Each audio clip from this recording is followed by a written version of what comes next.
بہت شکریہ محتاج مفتی ٹرسٹ کا اور مفتی صاحب کا، میرے دوست کا، ان کی وجہ سے مجھے یہ موقع ملا کہ آپ سے ملاقات ہو اور آپ کے خیالات جاننے کا اور آپ کے بات پہنچانے کا موقع ہمیں حاصل ہے۔ میں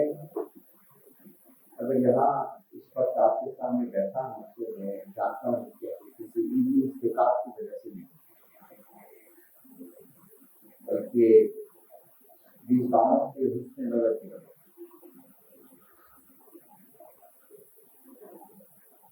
ان کی محبت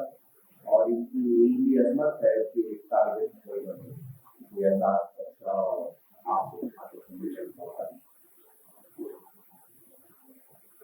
اکثر مفتی صاحب نے جب فلاسفی میں پی ایچ ڈی کیا تو میں اس وقت 2.5-3 سال کا، میں یہ بھی نہیں کہہ سکتا کہ میں کتنے مقصد تھا، کم و بیش جس صدی کا ایک دور ہے جو محض عمر کا نہیں ہے، علم اور تجربے کا بھی۔ اس کے بعد اگر انہوں نے مجھے یہاں بلایا تو یہ ان کی عظمت کی علامت ہے، میری بڑائی کی علامت ہے۔ وہ حال ہی میں کہا تھا کہ ہم نے ہر ادنا کو اعلیٰ کر دیا، ساری اپنی کام آئی بہت موسم گزار میں پھر آپ کا کہ آپ نے مجھے موقع دیا اور ہم اچھے موقع کا جواب دیں۔ ابھی میں آج کے مہمان اعزاز کی گفتگو سن رہا اور انہوں نے جیسے بتایا کہ کیا شرکت ہے جو انہوں نے اٹھائی اپنے فن کی آبیائی کے لیے، مجھے علامہ اقبال کی مسجد کتب آیا،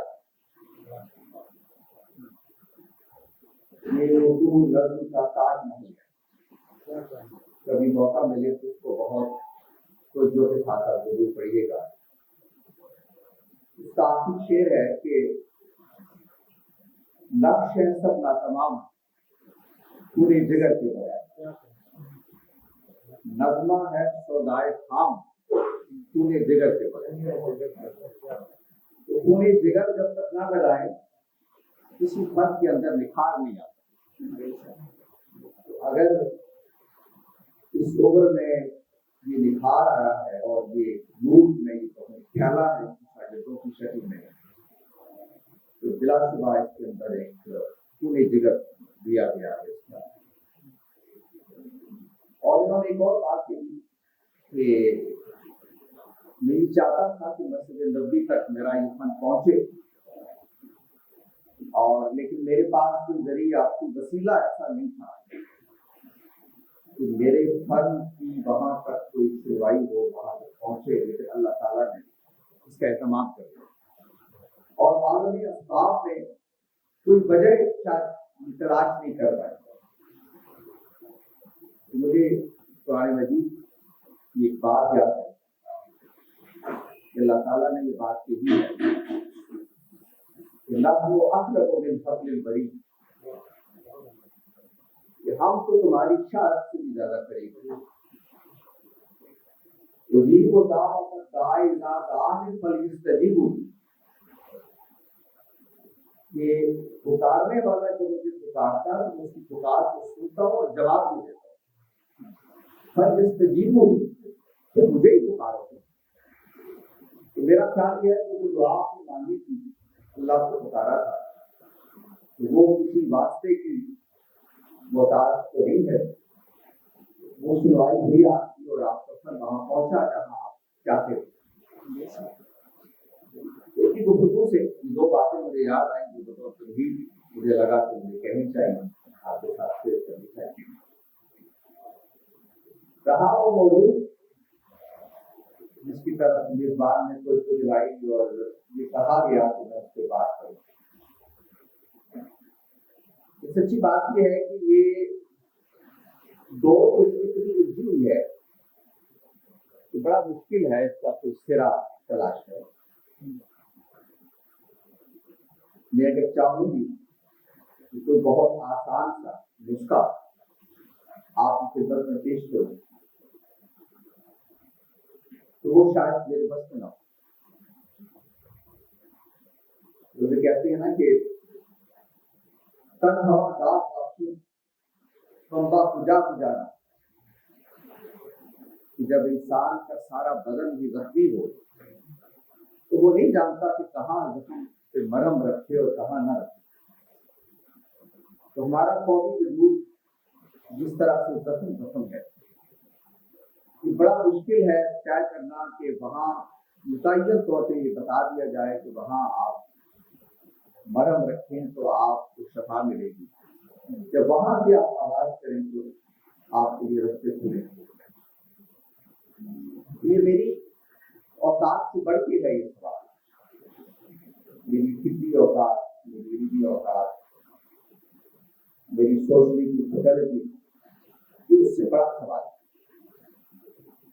تاہم جو تھوڑا بہت میں سوچ سکا ہوں اس کے بعد پہلو میں آپ کے سامنے رکھنا چاہوں گا، صرف اس لیے کہ آپ اس کو غور کیجیے، اگر اس پر کوئی غلطی ہو اس کی نشاندہی کیجیے ہمارے پاس وقت ہوگا اس کو کیجیے کے بعد، تاکہ ہم اپنے فکری عمل میں کچھ نکھار پیدا کریں، اس میں مزید بہتری لائیں. میرا پہلا تاثر جو میں آپ سے شیئر کرنا چاہتا ہوں وہ یہ ہے کہ ہم اور ہم سے میری مراد ہے ایک تو پاکستان کی کانٹیکسٹ میں ہماری اجتماعیت اور ایک امت مسلمہ کی کانٹیکسٹ، کیونکہ وہ بھی ایک فکری وحدت، ایک فکری وجود رکھتی ہے، ایک روحانی وجود رکھتی ہے. تو دونوں حوالوں سے میں جب ہم کہتا ہوں تو میری مراد ہماری اجتماعیت کی ہے، قومی سطح کی اجتماعیت، اور ہماری فکری اور روحانی اجتماعیت کی ہے جس کو ہم امت مسلمہ کہتے ہیں. ہمارا مسئلہ یہ ہے کہ ہم انسان کے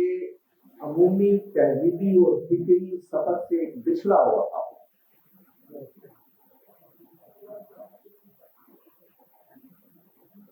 اگر آپ پوری تہذیبی تاریخ پر ایک نظر ڈالیں تو آپ کو معلوم ہوگا کہ مختلف ادوار سے گزرتا ہوگا یہ قافلہ یہاں تک 21ویں صدی تک پہنچا. اس کی کڑیاں ایک دوسرے کے ساتھ جڑی ہوئی. اس تہذیبی سفر کو وہ بیان کرتے ہیں، مختلف ادوار میں تقسیم کرتے ہیں، لیکن بحثیت کے وجود کہا جاتا ہے کہ یہ سفر 3 ادوار میں منقسم ہے. ایک وہ جس کو آپ کہتے ہیں پری ماڈرنٹی، قبل جدیدیت. دوسرا دور ہے ماڈرنٹی کا، جدیدیت کا. اور تیسرا دور ہے پوسٹ ماڈرنزم کا، بعد از جدیدیت. انسان کا تہذیبی سفر ان تینوں ادوار میں ایک دوسرے کے ساتھ جڑا ہوا ہے کڑیوں کی طرح. اور ایسا نہیں ہو سکتا کہ ایک دور کو آپ درمیان سے الگ کریں تو پورے تہذیبی سفر کو سمجھیں.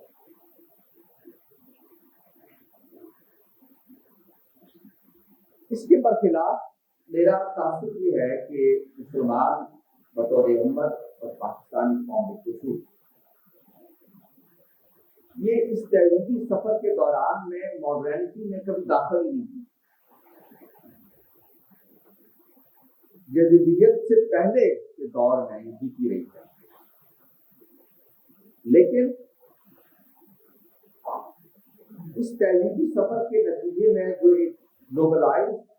اور عالمگیر کلچر وجود میں آیا اور جس نے انسانوں کے درمیان فاصلوں کو کم کر دیا اور ہمیں بھی اسی میدان میں لا کھڑا کر دیا جس میں دیگر اقوام بھی کھڑی تھی. اس میں ہمارا معاملہ ایسے ہی ہو گیا جیسے میلے میں کوئی بچہ اپنے گھر والوں کو بچھڑ جائے اور اپنے ارد گرد اجنبی لوگوں کو دیکھے. اب ان اجنبی لوگوں کے ساتھ رہنا اس کی مجبوری ہے، لیکن یہ اس کا انتخاب نہیں. وہ تو بچھڑ گیا اور اس ایک ایسے قافلے میں شامل ہو گیا جس کے اخبار سے بھی وہ واقف نہیں اور جس کے اسلوب زندگی سے بھی وہ واقف. اور اس کی مجبوری یہ ہے کہ اس کے ساتھ ایڈجسٹ کرنا ہے، اس کے ساتھ رہنا ہے. اور یوں وہ کچھ چیز سیکھتا ہے، کچھ نہیں سیکھتا، کچھ غلط کرتا ہے، کچھ صحیح کرتا ہے. اور اس سارے عمل کے دوران میں اس کے لیے بڑا سوال یہ ہے کہ وہ ہے کون؟ شناخت کا چیز. اس وقت آپ سمجھتے ہیں کہ دنیا بھر میں یہ کہا جاتا ہے کہ شناخت کا چیز پایا جاتا ہے. ہمارا معاملہ یہ ہے کہ اس تہذیبی سفر کے دوران میں ہم اپنی شناخت کھو گئے اور وہ جو درمیانی کڑی تھی اس سے ہم نہیں گزرے، اور ایک جبر کی وجہ سے، تاریخ کے جبر کی وجہ سے ایسے دور میں ہمیں لاکھنا کر دیا گیا جس میں ہمیں اجنبی لوگوں کے ساتھ جینا ہے، ان کے ساتھ انٹریکٹ کرنا ہے، ان کے ساتھ ملنا ہے، لیکن وہ اپنے ایک ڈفرنٹ پیراڈائم میں ہے اور ہم ایک ڈفرنٹ پیراڈائم میں ہیں. اس کے نتیجے میں ان کے ساتھ نہ مکالمہ ہو پا رہا،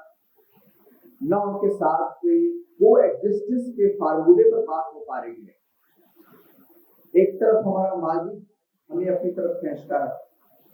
دوسری طرف عالمگیریت کے احساسات اور اس کے جو نتیجے میں پیدا ہونے والے چیلنجز ہے وہ ہمیں اپنی طرف سے کھینچتے ہیں. لیکن مسئلہ ہمارا یہ ہے کہ درمیان کی کڑی سے کسی ہم گزرے نہیں ہیں. اب ہمیں سمجھ نہیں آتی کہ ماضی کو اختیار کرنا ہے یا حال میں جینا ہے اور کیسے جینا ہے اپنی اس شناخت کے ساتھ جو ہمارے ایک نوسٹلجک، ہمارے ایک یہ کہیے کہ طبیعت ثانیہ کا حصہ ہے. ہمیں پڑھتے آئے ہیں، سنتے آئے ہیں ایک امت، ایک نشاط ثانیہ کا احساس وغیرہ. تو بنیادی بات یہ ہے کہ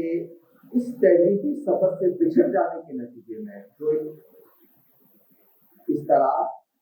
مخمصہ ڈائلیما پیدا ہوتا ہے وہ ہمارے اندر پیدا ہوتا ہے، اور اس کی وجہ سے ہمارے ہاں خیالات ایک ایسے غیر ترتیب اور غیر منطقی انداز میں جمع ہو گئے کہ ہم فکری مباحثوں میں مبتلا ہیں. اور اس سے جب ہم نکلنے کی کوشش کرتے ہیں تو بدقسمتی سے ہماری جو سیاسی، فکری، مذہبی قیادت ہے وہ ہمارے دامن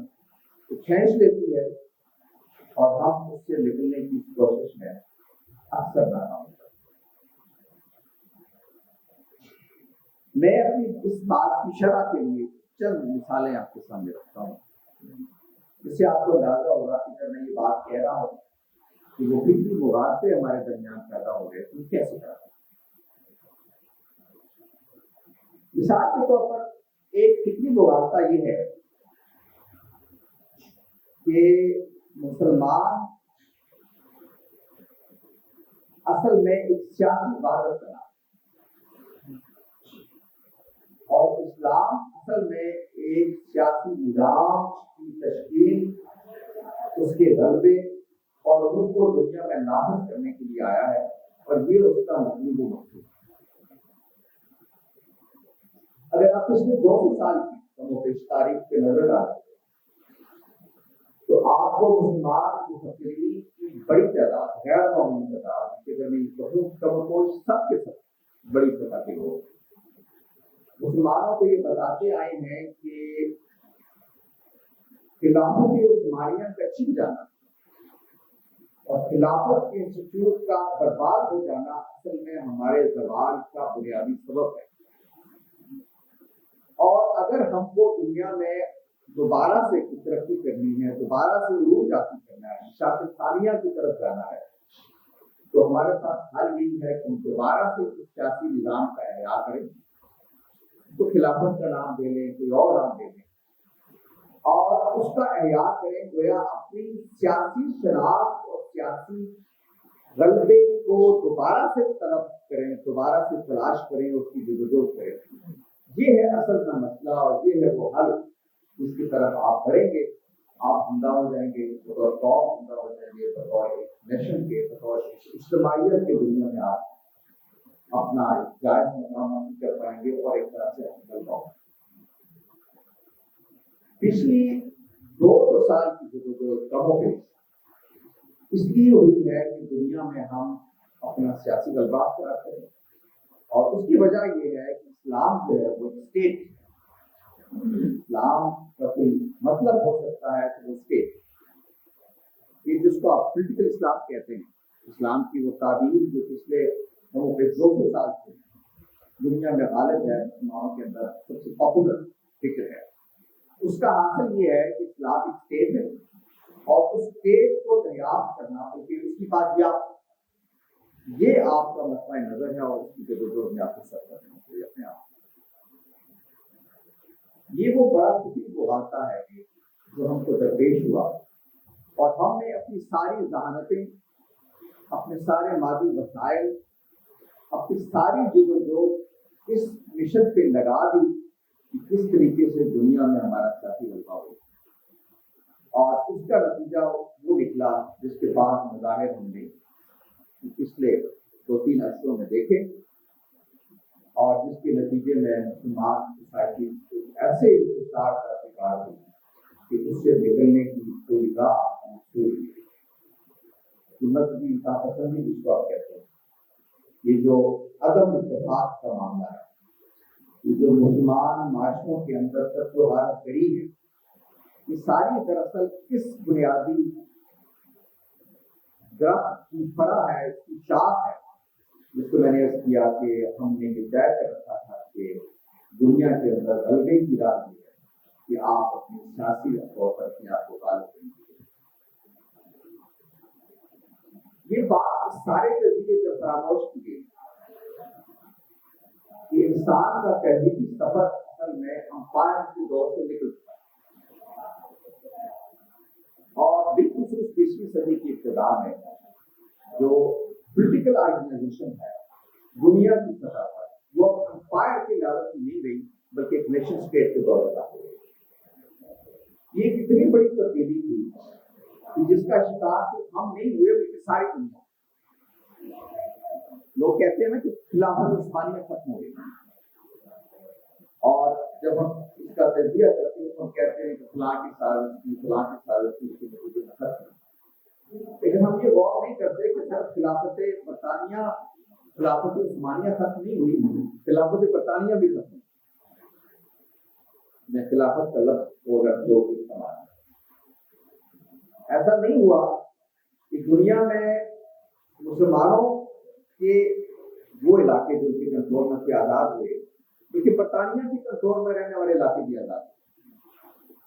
فرانس کے کنٹرول میں جو علاقے تھے وہ بھی آزاد ہوئے،